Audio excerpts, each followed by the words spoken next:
Hi, everyone. So this was a kind of weird conversation that originally Tim Harris reached out to me saying that he wanted to do in the classroom. And after some back and forth, we thought it might be just a little bit better to do a recording about what happened on Wednesday, January 6th. Um, Tim and I teach a class together that we're both in the room.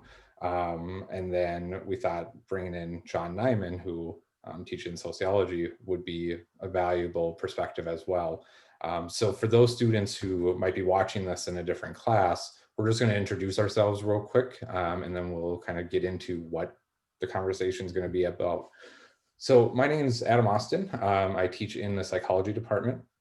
My areas of interest or expertise fall along the lines of social psychology, which really looks at how do people behave when other people are present, and then forensic psychology, which is mixing psychology and the law. And so, I'll be bringing that perspective into this conversation. We'll have Sean introduce himself next.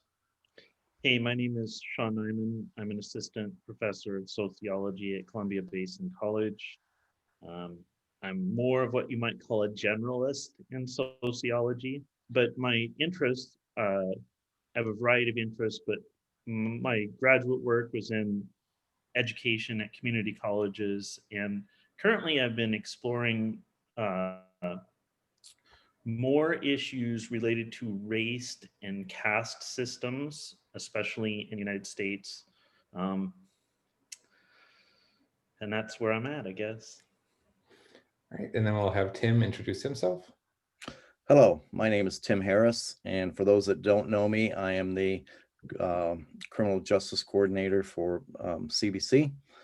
My background is I have 25 years in law enforcement, uh, doing all sorts of different things in those 25 years, from a canine officer to a sergeant in charge of major crimes, um, to a lieutenant to a captain when I retired. After that, I went into private security business for a while, until I could get a job in academia, which I have now. So my area expertise obviously is going to be in the law enforcement realm of it. Both my bachelor's and master's degree also have an emphasis in law itself, and I teach several law classes here, constitutional law to be one of them, which may be relevant in our conversation. All right. So this is going to kind of get broken down into three components. First part is just going to be a little summary in case we have students who were not aware of what happened on Wednesday. And then kind of the bigger pieces of the conversation will be how did we get there? And then how do we move forward from there?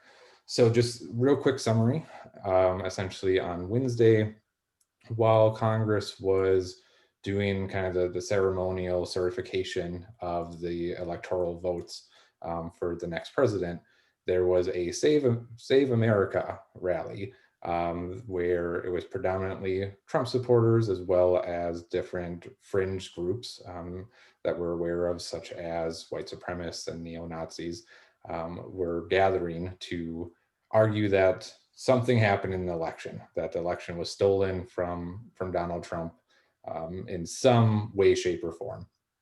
So by most accounts, it appears that there were some discussions of getting into violent acts, but it seemed kind of, just like with most gatherings, more so talk than anything else.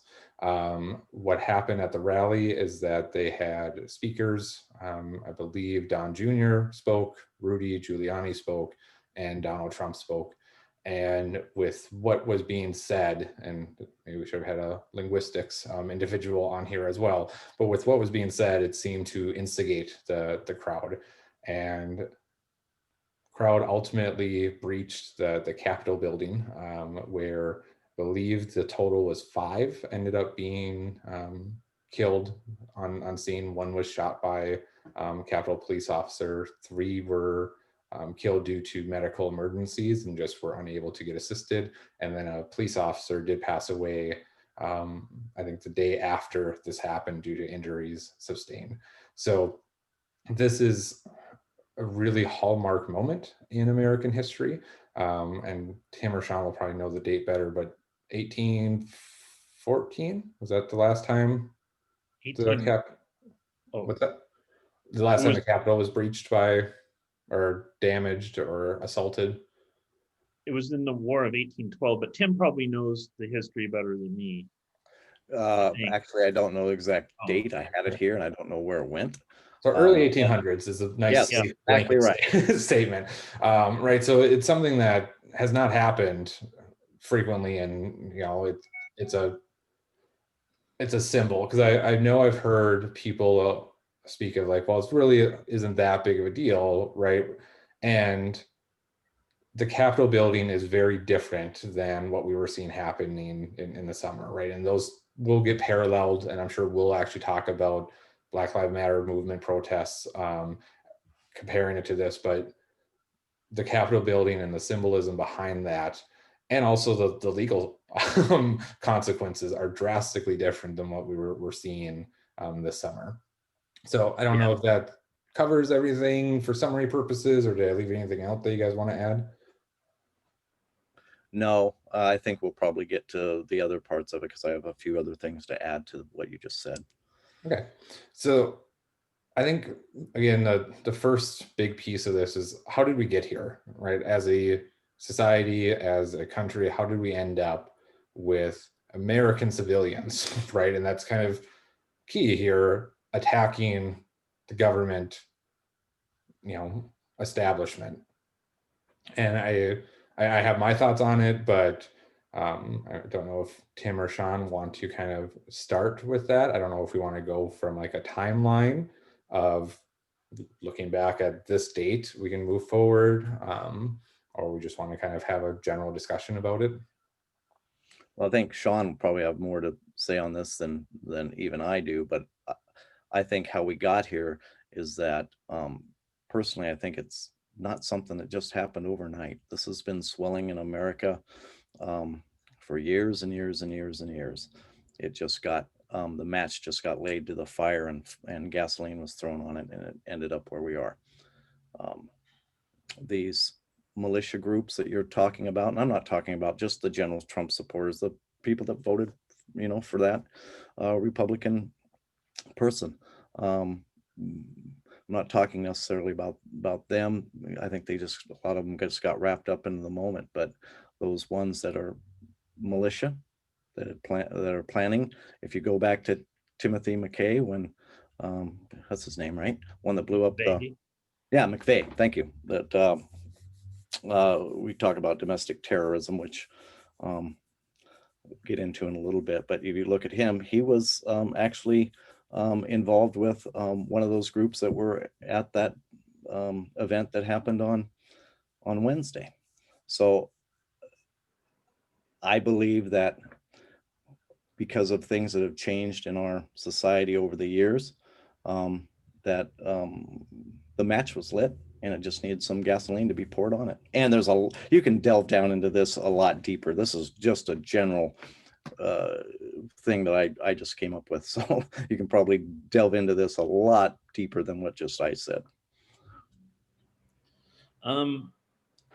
As a sociologist, this is all very interesting to me. And I just want to preface this. I'm not making generalizations at any point saying any particular group of people are bad or are evil. I'm just talking about different perspectives people have had. You have the brief historical overview, and I think a lot of this actually goes back to the Civil War and some resentment toward the end of that, and the economic difficulty that caused people in the South who were plantation owners. You kind of erased their profit margin, and we had a brief history where things were moving toward equality. Then we had Jim Crow laws, and then those kind of fester under the surface for a while. We get to the 60s, and then we have equal rights. And then we get to the 70s, and it kind of starts to push back a little bit with some of the more conservative philosophy in the United States.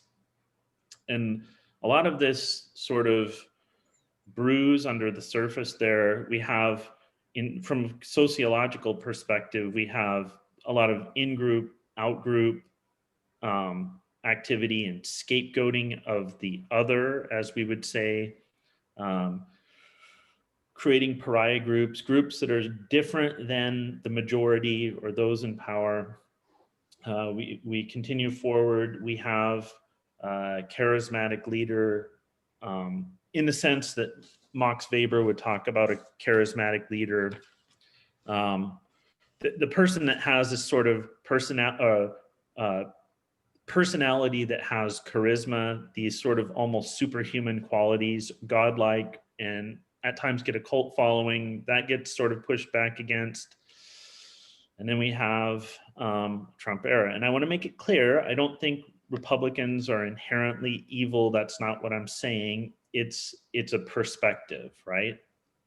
But we've now had a president who's extremely charismatic and supportive of his followers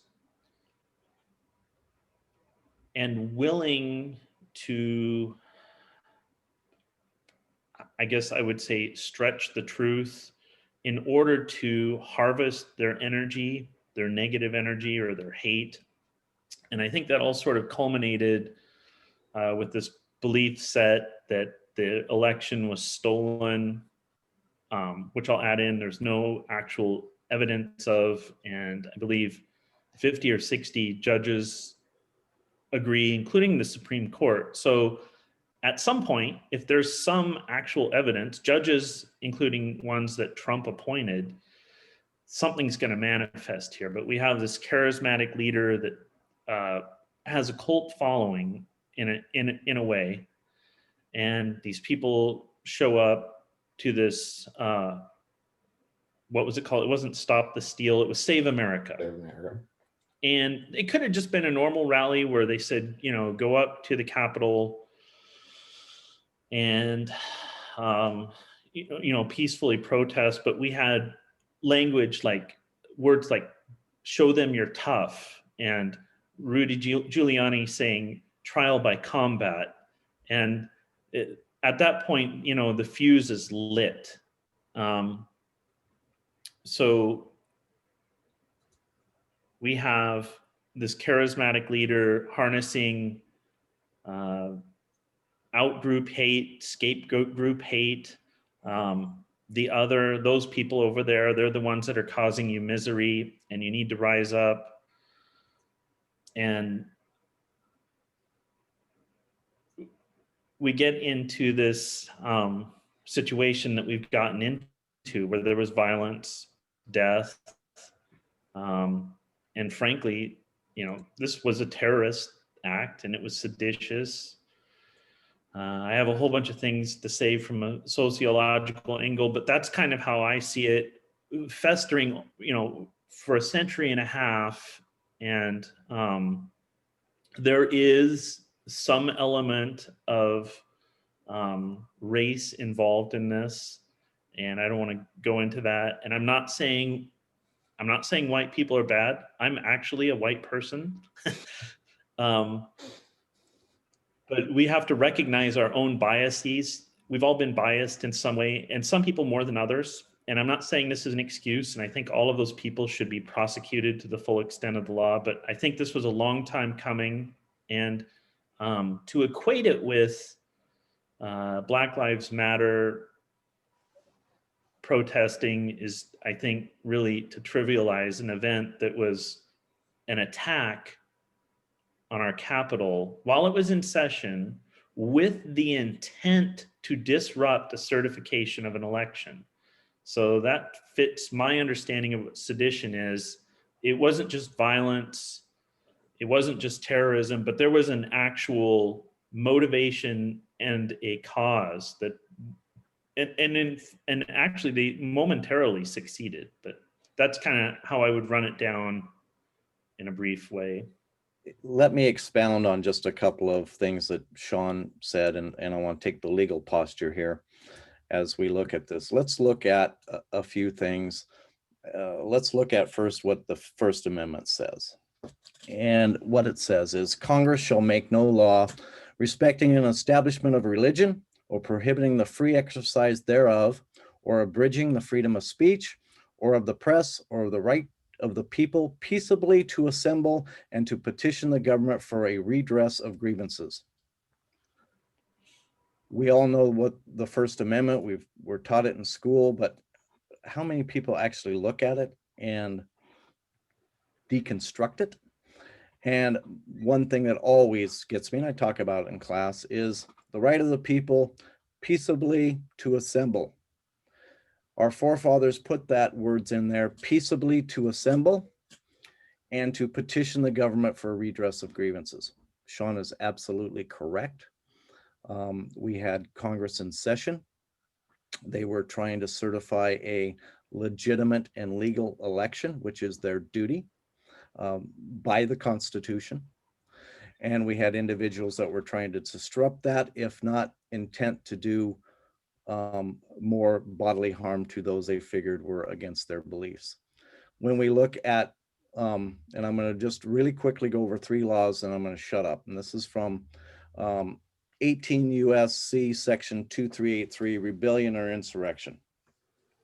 This law prohibits the incitement, assistance, and participation in a rebellion or insurrection against the authority of the United States and its laws. The punishment for this crime is a fine, a maximum sentence of 10 years in federal prison, and ineligibility for any public office. So rebellion and insurrection specifically refer to acts of violence against the state or its officers. That's a little different than sedition, which is an organized incitement or rebellion of civil disorder. So if you look at 18 U.S.C. 234 sedition, it is a crime for 2 or more people within the jurisdiction of the United States to A, conspire or to overthrow or destroy by force the government of the United States or to level war against them. To oppose by force the authority of the United States government, to prevent, hinder, or delay by force the execution of any law of the United States, or to take, seize, or possess by force any property of the United States contrary to the authority thereof.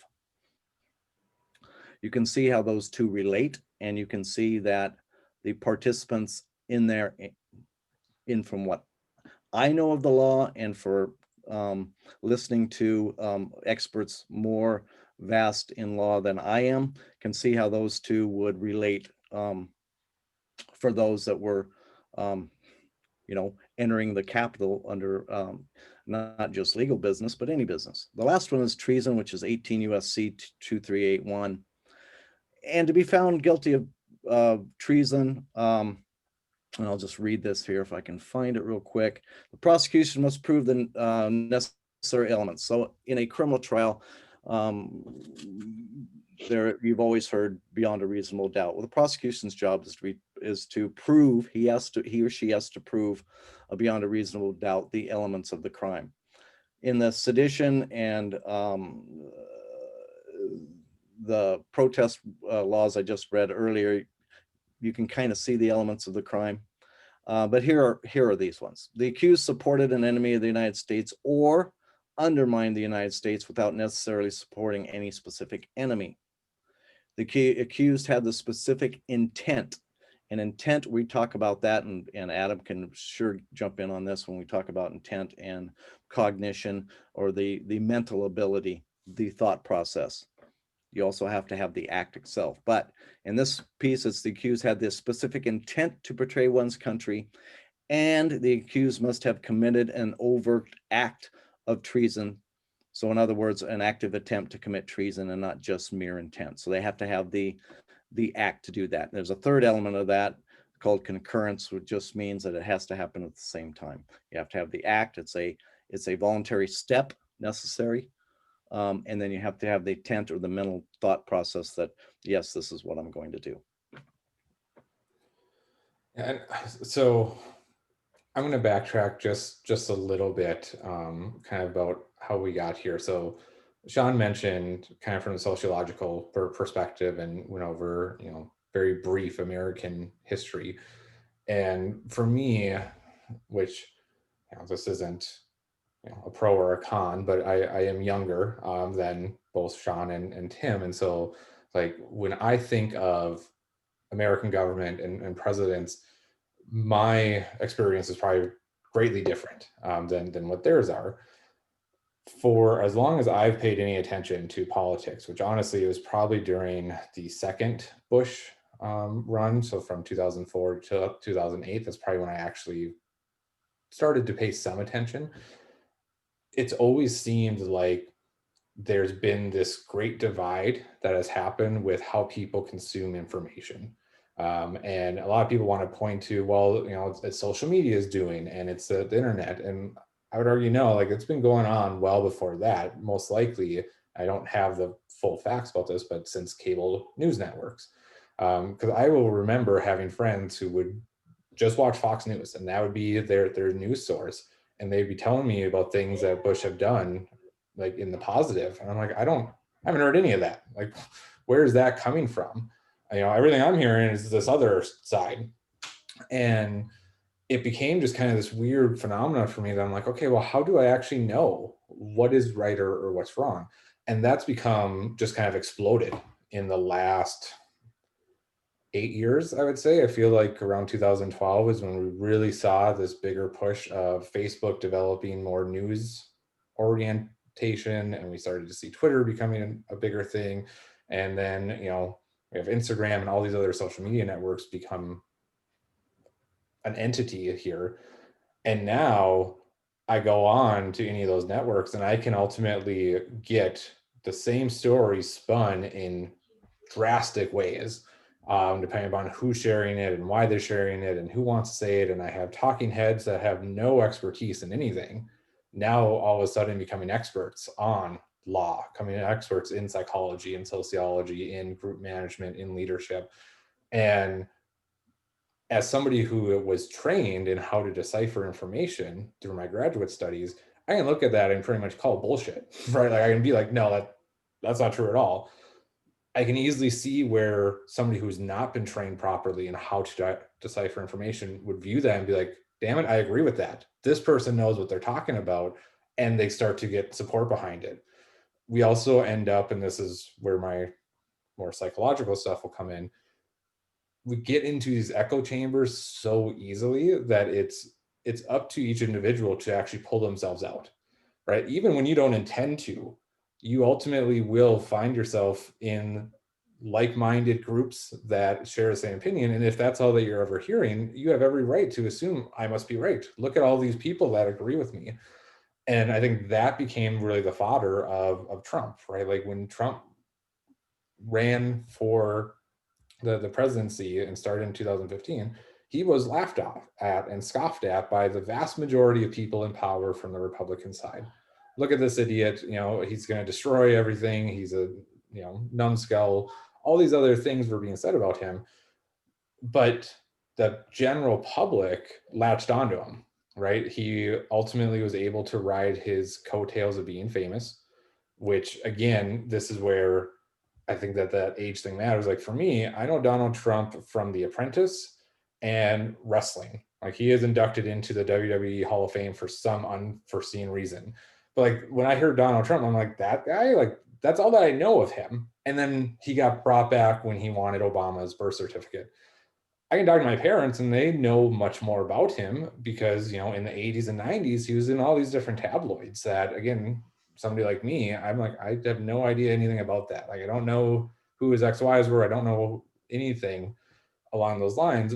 But those that did, they were like, yeah, I'm annoyed with the government. I feel like they're not doing what they're supposed to do. This guy, I'm going to latch on to because he's saying things that resonate with me that I say in my groups of friends.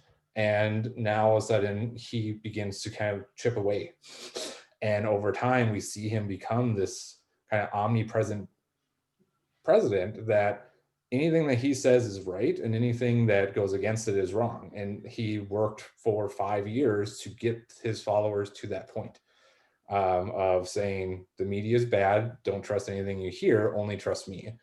And to somebody who's not in that group, you're like, well, that's insane. Why am I trusting the one guy that has everything to gain by not having this come out as truth. But to those that follow, they're like, oh, absolutely, right? Like it's in psychology we call it fandom, and it's typically for sports fans, but like it's fandom at 1,000 times. And I know, like Sean, you're a big fan of University of Washington college football. Odds are you have different apparel and you have different paraphernalia and you root for them and you follow them, but that's not like your core identity, right? It's probably like maybe top 10 of how you would describe yourself, but low. I feel like a lot of Trump supporters, it's like number one, that it's like, no, I am Trump supporter, and then I'm a father or I'm a daughter, but like Trump supporter is their identity. And so how do you ever not pursue what he's telling you to do when you get to that point? And once that happens, something like what happened Wednesday is really no big surprise when you break it down. You talk about cult following, and I don't want to get off topic here, but how does that relate to those that followed, like Jim Jones in that massacre, or even Charlie Manson for that matter? Oh yeah, I actually just watched the documentary on Heaven's Gate on HBO Max. So when we look at cults, it's never an extreme thing, right? Like if somebody just said, "Hey, I'm going to have you kill yourself," right? In Jonestown case, just kill yourself when you join this group and you'll be good. Most people are like, "Okay, I'm out. See you later. I'm not sticking around for this." It's small little requests that ultimately gradually get more and more extreme, and that's what I would say we saw, with Trump as well. And I've seen the similarities between cults and Trump supporters, and I initially was kind of like, I don't know, that might be pushing it too far. I'm going to go with, yeah, right, that there are some Trump supporters, and again, certainly not all, but there are some that it is very cult-like behavior.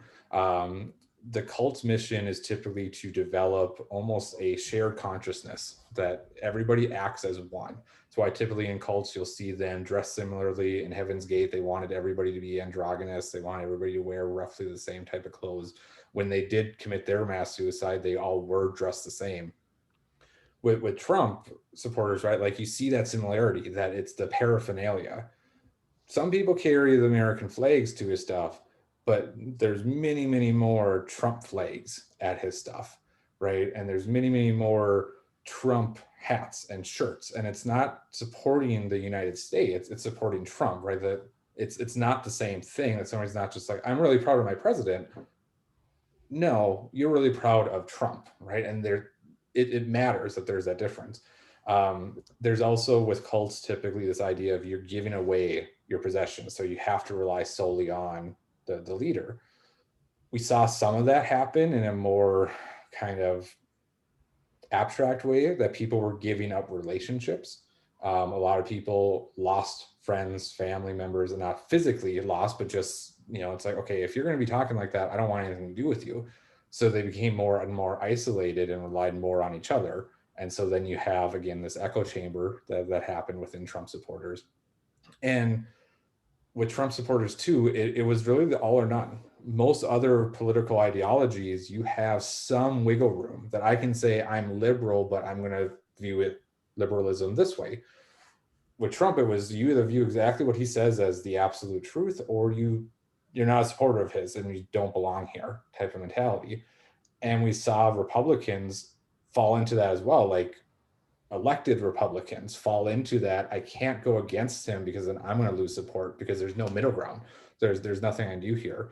The one exception I would say would be Romney. I think Romney had enough support that he was able to actually voice his true ideals.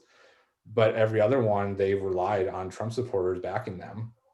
And so they couldn't go against him. And again, with that, it sets up very cult-like as well. Cults have, primary and secondary leaders. And yeah, you don't go against them because they're representing the top individual. And we're still seeing that even after this insurrection. I will use that word because that's what I believe it was, with those members in Congress, that even after their lives or others in their chambers were threatened, they threatens of hanging the vice president. We're still seeing them hours after this whole thing happened, where people died, still standing up and spouting rhetoric about illegal votes. So it's far from over. Yeah, it was a lot of that is people wanting these people, for their own purposes. If I can just take a moment and jump off of what Adam was saying, all or nothing and identification. And I've thought about this since I saw the images at first on Wednesday, and I couldn't even talk for a minute. I was so shocked. But there's three main perspectives in sociology. There's functionalism. All society basically has to work together like the parts of a body for it to work well. And you can look at protests or this event through that lens. There's conflict theory. Those in society with the power make the rules, and basically all societal change is through class conflict, and that kind of fit a little bit too. But the third and most abstract main theoretical perspective in sociology is symbolic interactionism, where we're looking at symbols and understanding subjective meanings people impose on objects, events, behaviors. And that's sort of our interpretation, and each person might interpret it differently, but the interpretation of the images we saw on Wednesday were not, these were not, they're subjective, because in that perspective everything's subjective, but they were pretty strong, I'd say. And that was the main thing I took away from it. Like Adam hit right on, there were some American flags, but they were mostly Trump 2020 or Make America Great Again or the Trump train. We saw people wearing what I would, I guess, describe as wearing white, what you would associate with more rural, what you might see a rural white farmer wearing, a baseball cap, boots, jeans. You saw people in military fatigues. So the apparent and even one in a buffalo head and one dressed as Flash. Yeah. Yes, Bison guy who's Anthony. I've learned his name, but now I've forgotten it. And I think he's going to prison. But anyway, interesting character. Dressed like a superhero, right? Right. Yep. But the symbolism,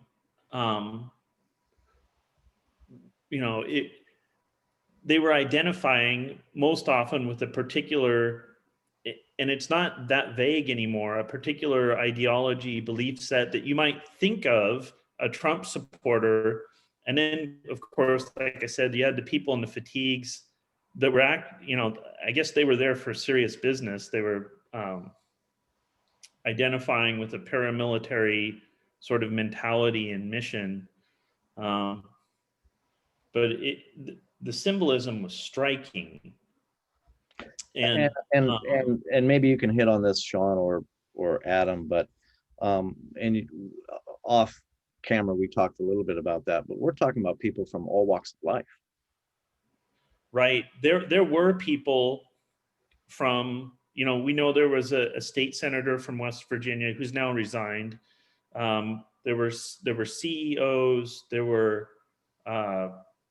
people of all walks of life there. So I'm not saying everyone fits into this small category, but even that state representative from West Virginia was dressed in some type of paramilitary fatigue outfit with a helmet on. Yeah. And it screamed to me, I'm here for a military mission. And that's how I interpret it. That's subjective, right? But there are a whole set of other ideas that go along with sort of these symbols.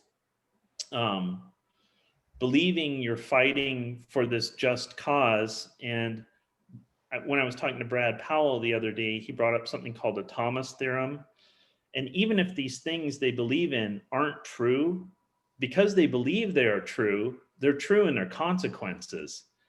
So it was just an amazing thing to see.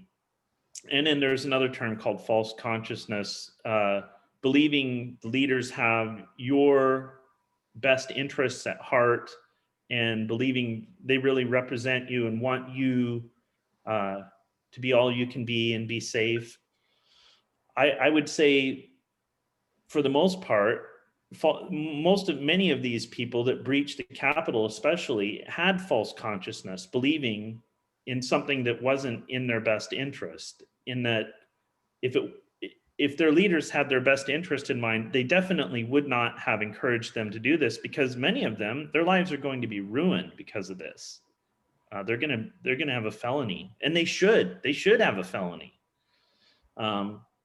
And I don't, once again, I don't want to say all people who support Trump are necessarily bad. And I know not every person involved in this was of European descent or white, but those were sort of the images that came flying through my mind. And then there's more to the story, and I think, Tim, you might be able to expound on this, but the lack of resistance, there were some police officers, of course, who battled valiantly, but there was some other element to this. It was just bizarre. And we call this anecdotal evidence, which means evidence that's not based in fact. Although I do have some facts, and I don't know if I'll have time to run them down. It looked to me in some ways like maybe there was a double standard here due to the composition of this group. And I'm not saying there was, I'm just saying it might have looked that way. But maybe, Tim, you can talk about maybe some of the other things that you noticed, or not, whatever. No, and I agree. Completely looking at it, and when I got home from, I was actually teaching there with Adam at CBC. When I got home and turned on the television after hearing the news, and to be able to watch this group in mass be almost let into the building by what should be the police department to hold that. So I look at that, and before anything else happened, I'm going, well, where's the plan? Where's the backup? Where's the barricades? I'm thinking police work. Yeah, I'm thinking police work right now, because I'm going, this just didn't just happen. This isn't something that you can say, I didn't know of anything about it and I wasn't prepared. You should have known about this from the day after the election, that just by reading message boards on a lot of these different social media sites. And like I talked about before, about throwing that flame on there. So it bothers me to the point of planning. That's always been drilled in our head. And not just planning, but to predict what may or may happen, plan for the worst and hope for the best, right? So there's a breakdown there. There is a breakdown. And I know from my reading so far in this, and I usually like to wait until after investigation is over with before I make any comments, but I can make this. I know that there were agencies that offered to help before this happened, and they were turned down. That falls on the leadership of that organization, which would be the Capitol Police. And I know that he has already resigned or will be resigning shortly. The staff sergeants for the House and the Senate are fired because of that. And it appears, and I haven't looked at the investigation. There'll be months of investigating going on, but it appears like there were members of that police department that allowed it to get out of hand, and allowed, to the point of the way they treated these insurrectionists were totally different than they would if it was another group whether it be Hispanic, whether it be African American, whether it be Jewish, I don't know, because I've seen the Capitol Police and the way they take care of business. I mean, in reality, that should have never, ever happened. Ever. It should not have even got that far. They should have had a big show of force. And then I have a problem with, why did it take so long to get back up there in the first place? And I've heard stories about trying to get the National Guard in and no approval from the White House or the Pentagon. And so those questions are all going to be answered. But one thing that we will delve into, and I'm not going to spend a lot of time on this, is how those protesters were handled compared to if you were looking at one of the Black Lives Matter protests that we had during the summer, or it sure looks like there's a double side to that. But again, you have to remember, there were 50 officers that were hurt and one was killed, and they were giving their life to save what they took an oath for. So when I talk about this, I have a lot more questions than I do have answers for that. But from looking at it from a law enforcement viewpoint, I look at it and going, yeah, there are some inconsistencies here, and that's a problem. I think you have some stats on that, Sean, about the difference between, one group is handled compared to another group that's handled. I don't know that. I just look at this from a law enforcement point and think and shake my head. And once again, I want to say that I'm not saying law enforcement is racist, inherently racist. We all have what we call unconscious bias, and that's something that's discussed quite a bit in the area of race and ethnicity within sociology. I'm not going to go into that, but I was really curious about data relating to specifically Black Lives Matter protests, which were a conglomeration, mostly non-dominant race and ethnicities, but also several European Americans participated in these protests. And this event and other events that have occurred during the year, counter protests against Black Lives Matters things. We saw them at state capitals. We saw them breach the Michigan state capitol. What was it, this summer? Yeah. And once again, this falls into the realm of symbolic interactionism. I'm thinking about symbols. I'm thinking about paramilitary attire. And there's one other thing I'm thinking about. At many of these counter protests by some of these groups, Patriot Prayer, or I don't know, Proud Boys, whomever, often, and I'm not saying every single time, but it was mostly European Americans, and often they had a semi-automatic weapon with them. And I would just wonder to myself, because to me, the definition of terrorism is the use of violence or the threat of violence to achieve your means, whether they're political, religious, whatever. Now, I'm not saying these people are inherently evil, but there's some sort of weird double standard to my eye. Once again, it's anecdotal. I don't have the data. So I did look up some data over the last couple days, and I started poking around. There's a criminal justice professor at Arizona State, Dr. Ed McGuire, and he kind of spoke to this, that it seems as though people of European descent appear to be treated less harshly by police, and there's a perception that they're on their side. And if they're not, it's part of the deep state. This is just his professional opinion. It's not based necessarily in research he's done. However, I did find some research by a group called Armed Conflict and Location Project.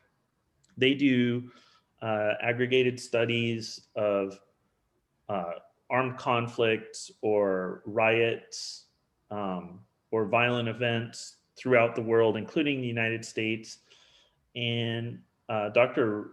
Rudaba Kishi, she's been studying what happened during the Black Lives Matter protests and these counter protests, including what happened Wednesday. This is not and she says this is not complete yet, but what she's found so far in these cases where there were Black Lives Matters protests, 51% of the time there was a police intervention that included force.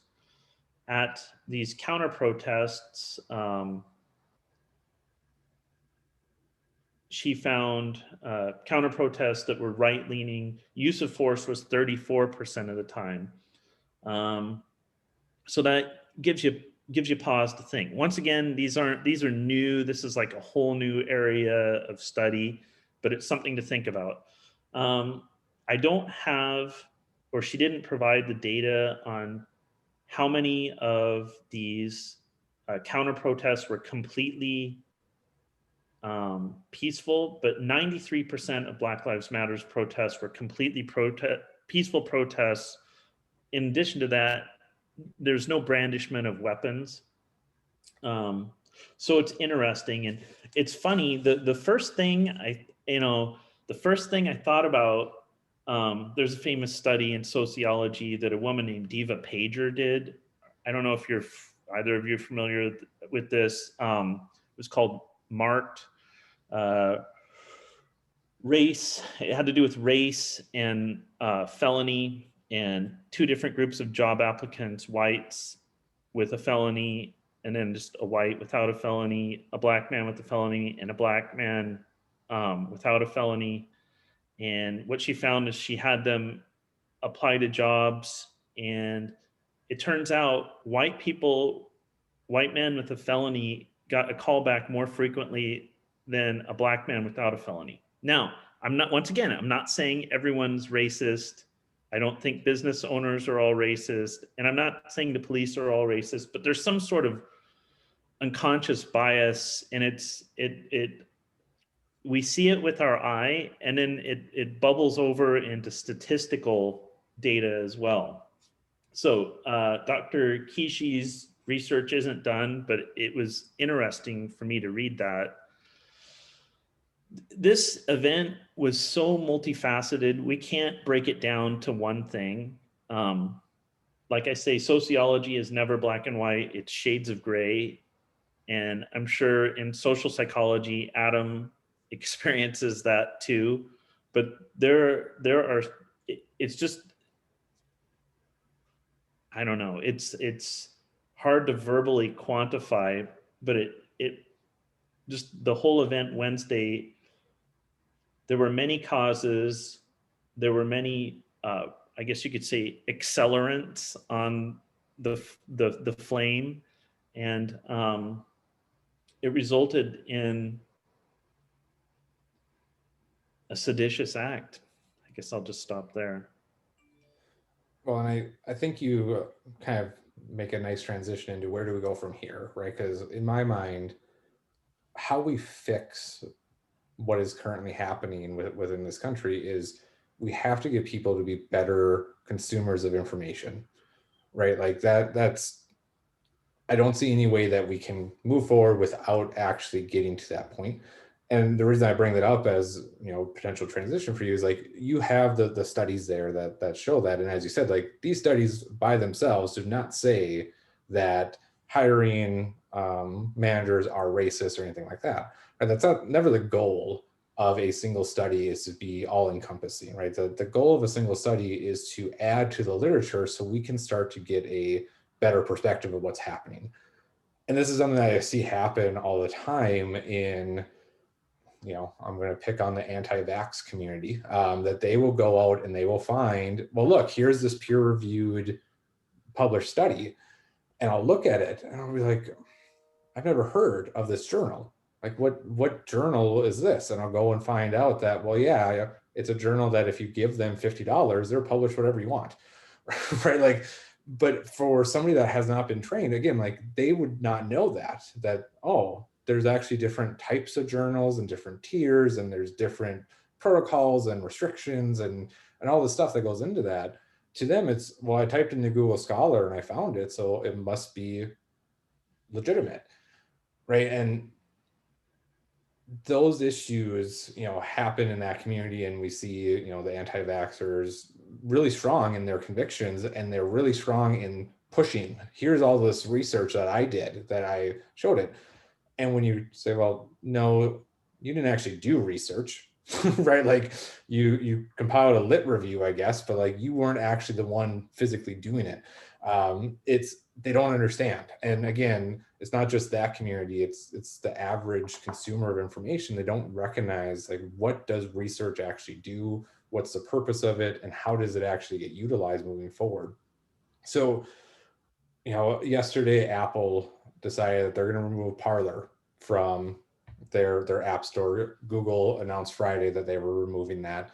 And this kind of gets into, Tim mentioned the First Amendment, and in there it very clearly says government. So, businesses are allowed, and this is what is one of those weird turnaround things, is that Republicans have fought for businesses to be their own entity, right? That if they don't want to do birth control or pay for contraceptives, they don't have to. Or if they don't want to bake a cake for a gay wedding, they don't have to.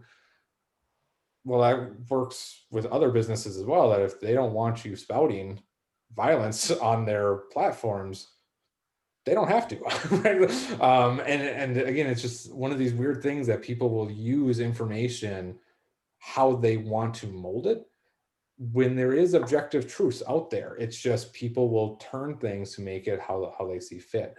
And I obviously place a tremendous amount of blame and responsibility on Trump, but I feel like there is tremendous blame and responsibility on people in power who allowed him to do what he's been doing since November 3rd, right? That I remember a quote, and I'm going to blank on what senator or representative said it, but it was something along the lines of, what harm is there for him to just not concede, and for him just to kind of go off on this thing? Like, Biden's going to be inaugurated anyway. Why can't we just let him have this?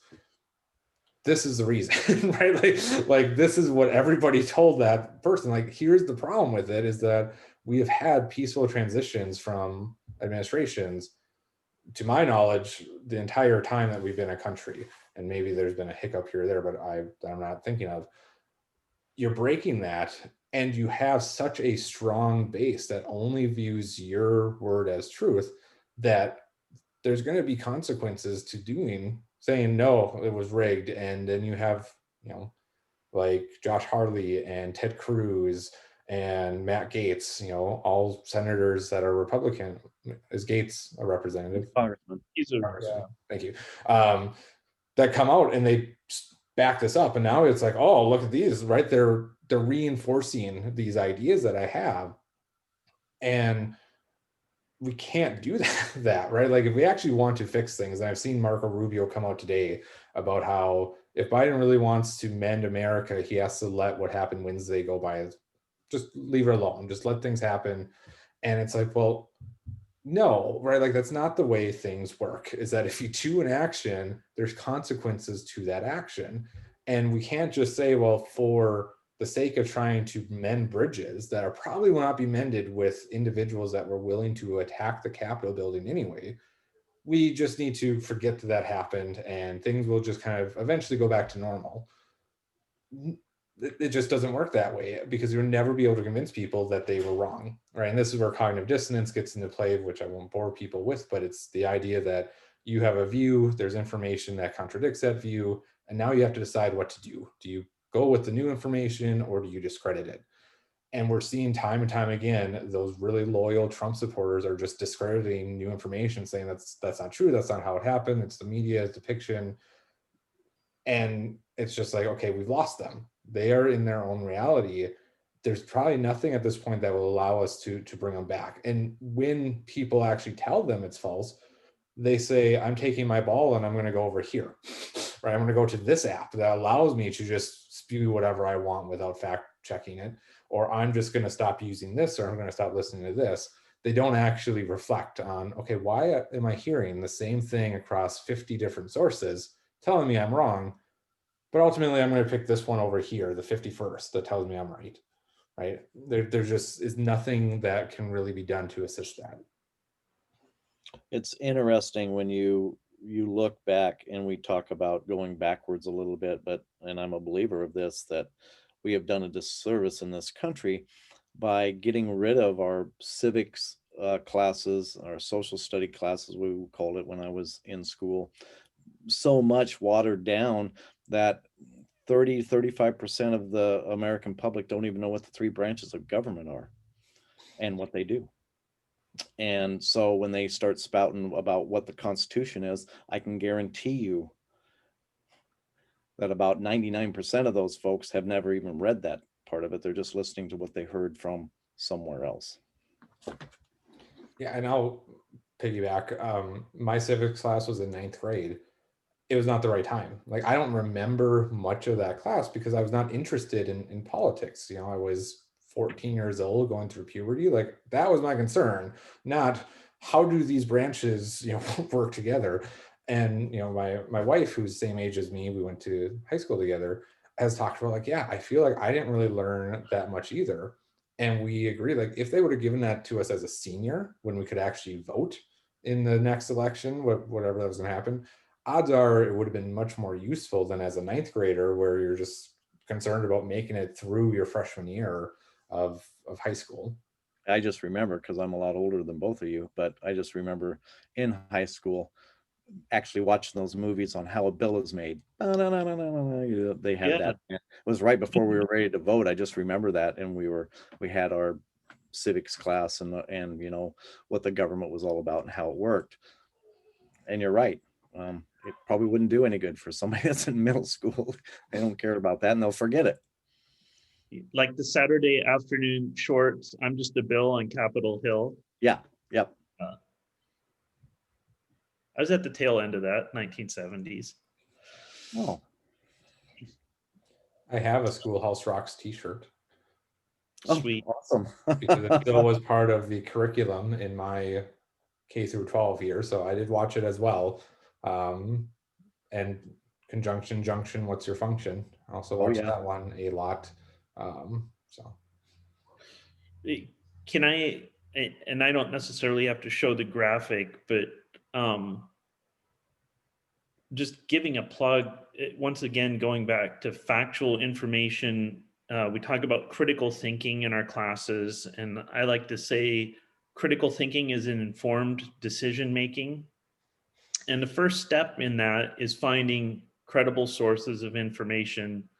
So in our classes, I'm sure in Tim's class, you have them find original documents like constitutional documents, and then Adam scholarly articles or other research, or even if it's a forensic class, maybe use police data as well.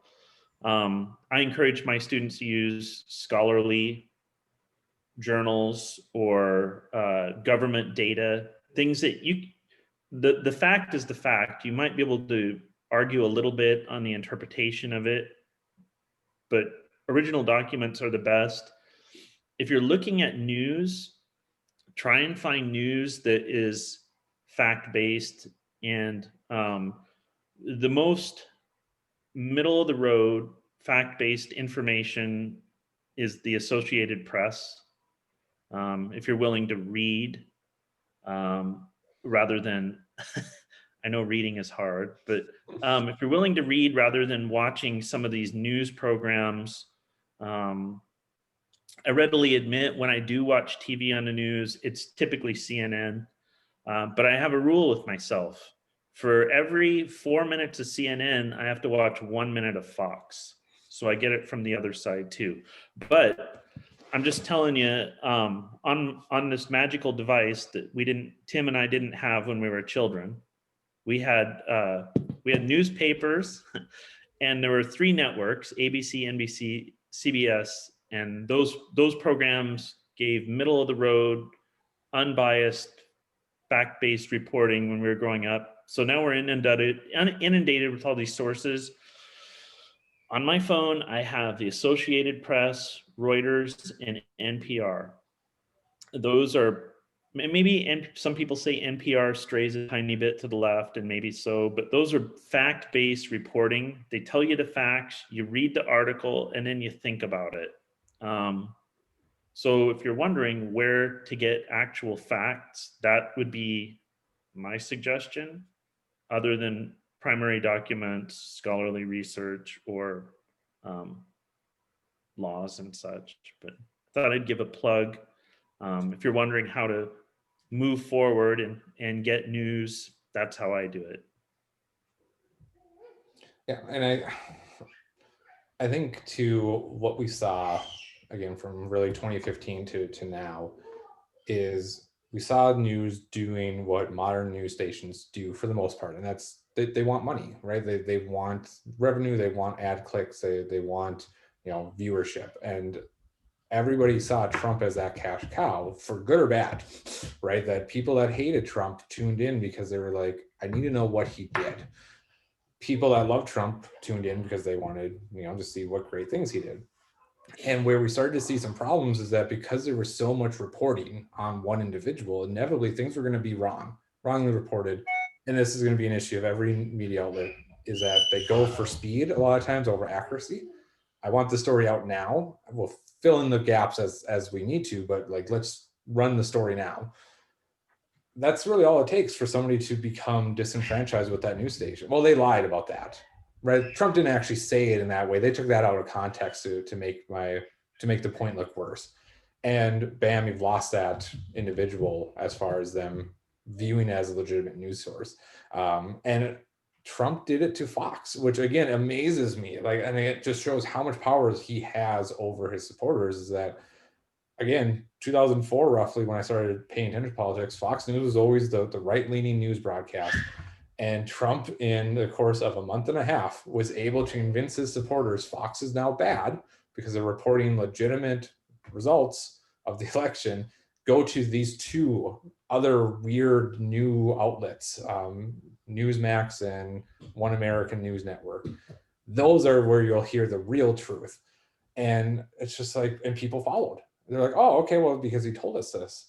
And I think we're seeing that splintering happen now with the Republican Party. That I think now you might actually find some people that are truly Republicans that don't go with Trump, because he's starting to splinter them off himself, which again is just a baffling thing as a psychologist to watch one person have that much control over others.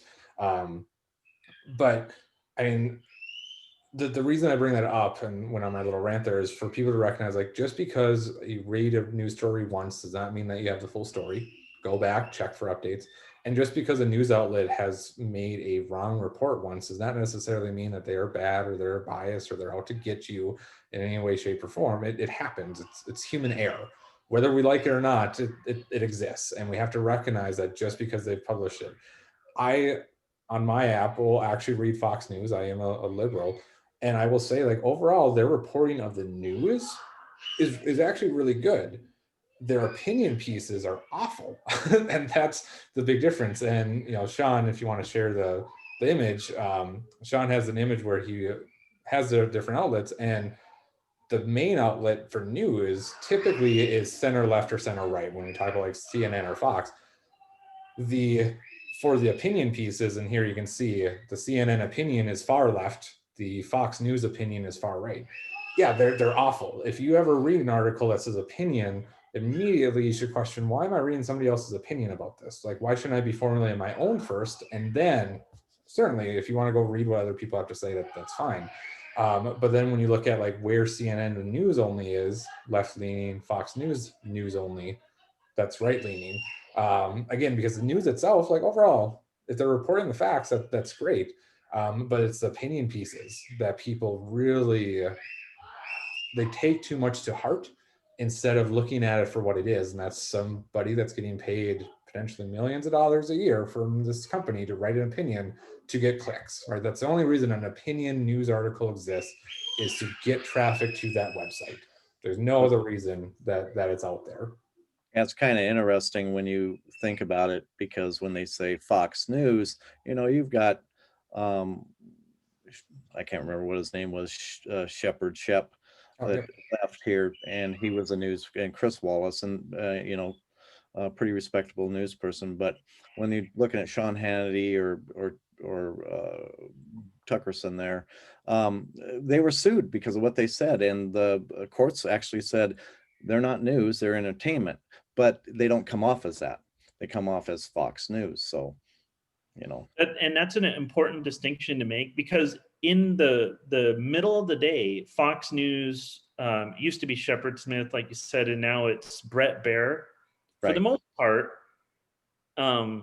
yeah, that section of whatever it is, 3 or 4 hours is news. However, they transition right from there to opinion or editorial, right? And CNN does some of the same thing. So that's where you got to watch. It's like, now we're getting away from the news. And so it's best if you can, and like I said, I go AP, Reuters, and NPR. And like Adam said, that doesn't mean those outlets don't make mistakes. They do make mistakes occasionally. However, they will print a retraction or a correction, or that they've made an error. And I've also noted the only frustrating thing I have with those sources is they don't, there's a lag in their reporting, because they're waiting to try and get it right. I've noticed that. Like what was going on Wednesday, I've got it on the TV here. It wasn't until a few hours later that they started coming out with stories, because they were trying to compile facts. So there's a more in-depth version of this on a matrix, and the best idea is to be in this green window at the top here, where it's neutral and original fact-based reporting. But hey, I was just thinking of something too, and Tim can probably remember this. I remember as a little kid, my dad watching Walter Cronkite on the news. Mhm. And back in the day, there were only the three networks, and everything was pretty much right down the middle. And nobody could have envisioned a world where things have gotten so polarized. It's anyway, but So my goal for this was to have it be about an hour. We're a little bit over. At least I think. I don't have a time for when we started, but I guess, is there any closing things? And just to kind of refresh the students, like, this is still relatively new to all of us. That there's still information to be come out. There's plenty of different theoretical stuff we could be talking about and all that, but we just don't have that information quite yet. So this is kind of our first reactions, opinions. We have had a few days to kind of let it simmer and find more information, but there's still going to be plenty, as Tim said, there's going to be an investigation that will most likely take months to actually get through everything. And I guess maybe this would be a good point, Tim, if you want to talk a little bit about like what an investigation like this would actually look like, just so people can understand, like, all right, this is why it's going to take a couple months. Well, if you just think about all the people that are going to have to be talked to. So on a mass investigation like this, you've got hundreds of thousands of people, and you've got tips coming in all the time, and every single one of them has to be run down and verified, because a fact is a fact. It's not, when we talk about alternative facts, no, a fact is there. It can be right or wrong, but it's still a fact. So that's what the investigation is, and you're not going to hear a lot about it, even in the closed door investigation in the Congress or in the FBI or in local police departments, because they're working on the investigation. There may be some updates on that, but they're going to have to run down every alibi. If somebody says, oh, this person was here, he was involved in this, he or she or whoever it is, they're going to have to verify all that. Now, luckily enough, some of these ding dongs weren't wearing masks at all, and even some had their work ID on them. Or a buffalo head. They're pretty distinguishable, but all those others. And then when you're starting to look at the laws that were broken, that is really going to have to take some time. That's work with prosecutors and the investigators. They're going to have to tear that apart and say, okay, we know there's a crime here. What is it? And how can we prove it? And who do we need to talk to do that? So if you're looking at something that's going to be short, and you're going to have more than, there's going to be multiple investigations. You're going to have the FBI doing their own investigation. We're going to have a new attorney general coming in here in about 10 days now. So he and his team, because the Justice Department has been disseminated, like a lot of those agencies within the White House. So those have to all be up and running, and they're not even confirmed yet. So, you know, I know I'm getting off track, but if you think about it, we've got an attorney general has to go through the Senate process to be confirmed. I believe he will be, but that's also time. So then you have, you know, all your FBI working with local police and everything else to come out with what are the facts. That's all. We don't look at opinions. It's not that I can have an opinion, you can have an opinion, but when it comes down to brass tacks, it's the facts. This person did this. What is the intent, and what does the crime stipulates as having to prove? They have to go through all those steps before they can even file charges. So they're not going to release any of that stuff. We're lucky because of, like I said, some of these people are getting arrested. So we know that everybody sees that. So it's arrested, but will hold up in trial. Then you got the Congress side of it. They're going to do their own investigations. A lot of it's going to be closed door and in hearings and everything else.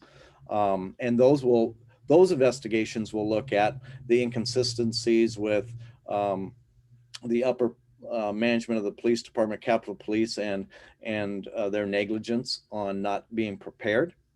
And what were the motivations of some of those officers that were in there? And then the whole part of the civil issue. Is there a likelihood that others are being treated differently during this? I mean, all these folks got basically to walk out of that building without being arrested. But then you got to remember one thing too, that they were overrun. You know, even though it appears that some of them might have been let in or knew where they were going or whatever, a lot of those Capitol people, they were overrun and injured. So I'm trying to get them out of there. You know, normally you'd have enough people to be able to put them all down on the ground and start arresting people before they exited. That would make it 10 times easier. So the investigations are going to take a while. Any closing statements or anything like that either of you want to make before we end the video? It's been an interesting time to be a sociologist. To the students in my course that are taking my courses now or take them in the future, regardless of your political affiliation or personal belief set, I just want to remind you, my job here is to help you become the best you can be and the best student in my class. And I'll do that regardless of your affiliation.